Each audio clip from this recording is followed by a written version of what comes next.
Another consideration for 4K broadcast is the actual connection between the set-top box and the television.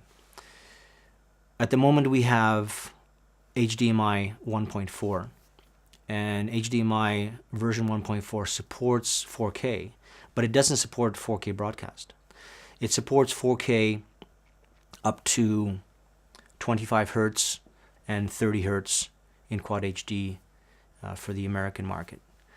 But for broadcast, we need to have 50 hertz and 60 hertz supported, 50 hertz for PAL, for example. And that is not supported in the 1.4 standard. We actually need HDMI 2.0 available in a consumer electronics device in order to have that bandwidth available to deliver broadcast level 50 hertz Quad HD to the television. So that's something that consumers are waiting for. And of course, as I mentioned earlier, tied to that HDMI 2.0 is H.265. So everything is connected in terms of 4K being synonymous with H.265, being synonymous with HDMI 2.0.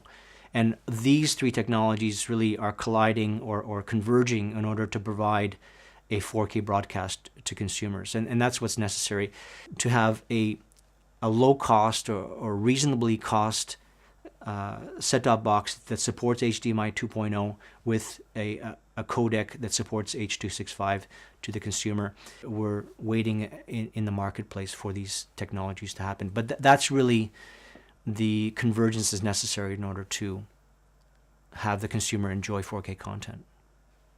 Another question that arises is whether 4K will follow the same path as 3D.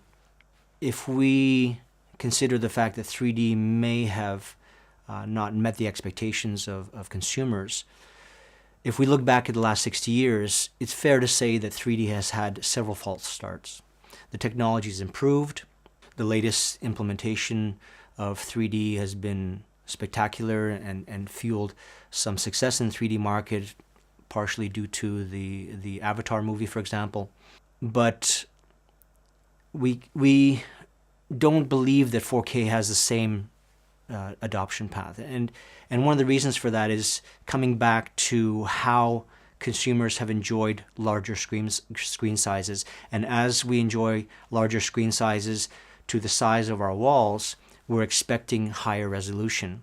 4K follows the same path of the VHS, which was a substandard compared to broadcast, but then DVD met the same broadcast resolution capabilities.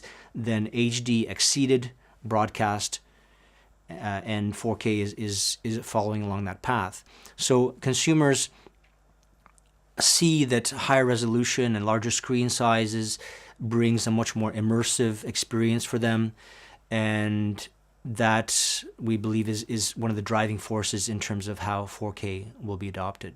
One of the other aspects that we can look at is whether 4K is coming too soon to market.